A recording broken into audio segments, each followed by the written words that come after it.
Hey, good morning, everyone. It's Kyle Henderson of BamaInsider.com coming to you from beautiful Tuscaloosa on Sunday, November 8th. Usually I come on Sunday and I provide some observations following Alabama's latest game. Well, today I'm talking about the AP Top 25 and how the teams fared this weekend following a very big weekend of college football. As everyone saw, number one Clemson last night lost to Notre Dame 47-40 in double overtime. Obviously, that means that the Alabama Crimson Tide will move to the number one ranking, and that's really no surprise. So we'll talk about that kind of more going forward, but let's kind of look at the top 9 teams and how they fared, and then we'll go over my rankings, how I have them as of Sunday, November 8th. All right, as you know, Alabama was open this week. Ohio State beat Rutgers 49-27. Justin Fields continues his dynamic performance. Notre Dame at the number 4 spot beat number 1 Clemson in double overtime, as we just said, 47-40. Really a dynamic game for both of those teams. You know, I knew Notre Dame coming into that game would fare well. I still felt that Clemson would win that game. I know that Trevor Lawrence wasn't playing, but still, I just feel that Clemson had too much firepower. So credit to Notre Dame for pulling out that victory. Now, we'll talk about kind of some implications of what that means for Notre Dame and Clemson going forward. So let's continue these top 25 scores from this past weekend. Georgia, as you saw, lost to number 8 Florida, 44-28. What do you think about Georgia and kind of the trajectory of their program? I mean, you look at them all defense, but I mean, on the offensive side, they just clearly don't have a quarterback that is capable to win these high-scoring games. Credit to Florida for doing a fantastic job. Such an electric offense. Number 6, Cincinnati. They beat Houston 38-10. This is one team to watch as we kind of move forward because Cincinnati, they just keep on winning. They're ranked number 6 right now. And BYU, who is currently the number 9 team, beat Boise State 51-17. BYU, another team that is undefeated during this regular season. Okay, so here are my rankings as of Sunday, November 8th. Clearly, you got to put the Alabama Crimson Tide at the number 1 spot. I felt that Alabama should have been number 1 maybe a couple weeks ago just because, you know, I didn't think Clemson was performing up to that level. I do think that Alabama, following that 41-0 victory over Mississippi State, that probably would have been the week to do it. Now, this is the week. Alabama has remaining games against LSU. That'll be on the road. You also have a game against Kentucky and Auburn. Those games will both be at Bryant-Denny Stadium. And then you have Arkansas, which will end their regular season.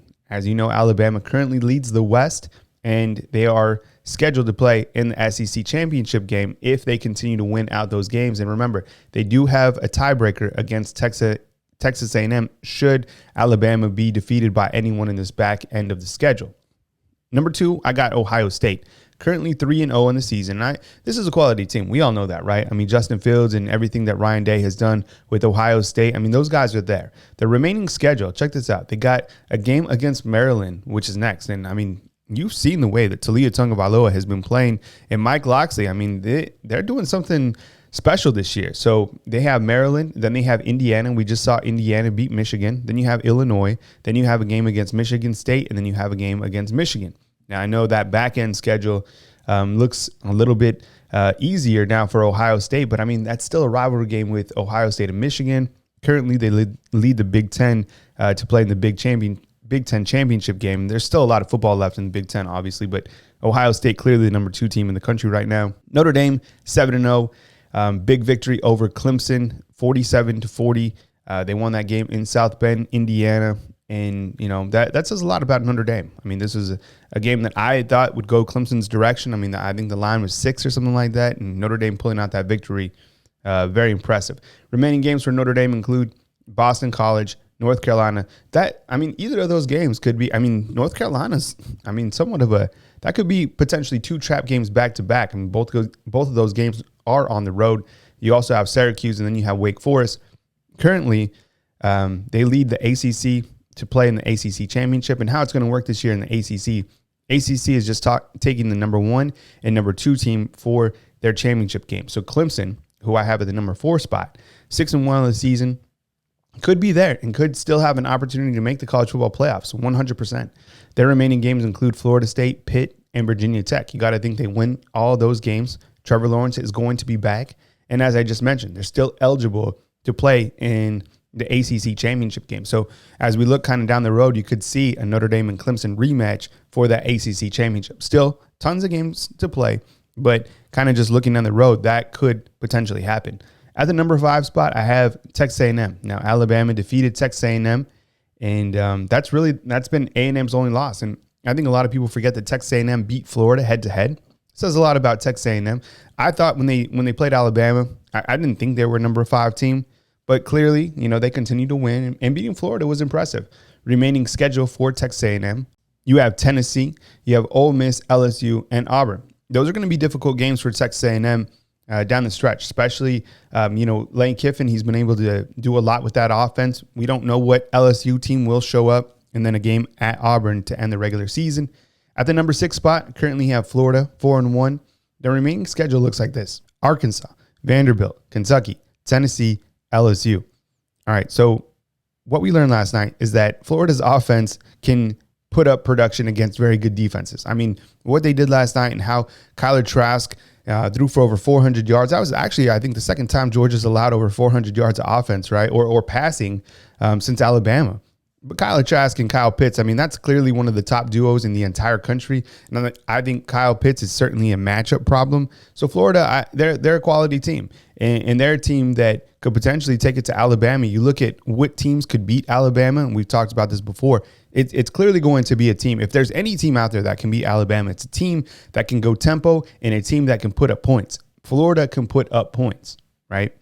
Now, they also lost to Texas A&M, and Alabama beat Texas A&M handedly. So, I mean, you can't really compare scores, but it is what it is. Currently, Florida takes the lead of the East, and that would put them on slate to play in the SEC Championship game if they can continue to win out. A lot of games left to be played, as we just talked about.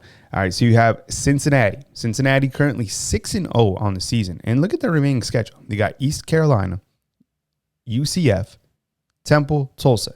Now, their remaining 3 games are on the road, but what happens if Cincinnati's able to finish out 10-0 in the season, and then you have some shakeups within the top rankings? I mean, could potentially Cincinnati somehow find a way to sneak into the college football playoffs? I don't think so. But it's something that we're going to be talking about. There's always that team every single year that somehow sneaks up into the rankings, and Cincinnati is going to be that team. Number 8, I got Georgia, 4-2, remaining schedule: Missouri, Mississippi State, South Carolina, Vanderbilt. Clearly, Georgia can recruit like nobody's business, right? I mean, what they do every single year from a recruiting standpoint is phenomenal. I mean, Kirby Smart certainly does a fantastic job, but winning key games is something that Georgia just doesn't do, right? When it's time to rise up, you don't see that from Georgia. Dropping the 2 games this year to Alabama and Florida. You got to get that Georgia offense going somehow. I don't know what Kirby Smart's going to do. It might just come down to getting a quarterback, right? You kind of look at if Justin Fields was still at Georgia and the offense had a little bit more tempo, I mean, Georgia would be right there. Clearly, the quarterback situation at Georgia has led to them losing 2 marquee games this season. At the number 9 spot, and I'm not going to go to 10 because I just think there's only 9 teams really to rank right now. BYU, 8-0 on the season. Remaining games: North Alabama and San Diego State. Now, BYU is a FBS independent, so they could finish out 10-0, and then they're just there, kind of, with the season done. Another team to keep watch on as we continue to move through the college football playoffs. But as I have it right now, and let's just do some what if the playoffs started today, okay? Remember, the 2 playoff games are in New Orleans, that's the Sugar Bowl, and then you have the Rose Bowl, which is the additional playoff game. It's out in Pasadena, with the championship being in Miami. So one plays 4 in the college football playoffs. So if the playoffs started today, and in my scenario, you would have Alabama playing Clemson in New Orleans at the Sugar Bowl, right? And we've seen that before. And I think the last time Alabama beat Clemson was in New Orleans. And the number 2 and the number 3 teams, Ohio State and Notre Dame, those teams would play out in Pasadena. And, that would be Notre Dame and Ohio State. So that is kind of your top 4 right now as of November 8th. Now, the college football playoff rankings aren't out yet, and the next AP Top 25 rankings will drop later today at 1 p.m. We'll have the full rankings list on BamaInsider.com. But I just, wanted to come on here and really talk about the college football rankings following Clemson's big loss to Notre Dame. Alabama will take on LSU. That game is coming up this coming weekend from Baton Rouge, Louisiana. The last time Alabama went down to Baton Rouge, it was all Alabama. And then last time when LSU came to Tuscaloosa, LSU had their way with Alabama. And, now I think is a game that certainly is a redemption game for the Alabama Crimson Tide.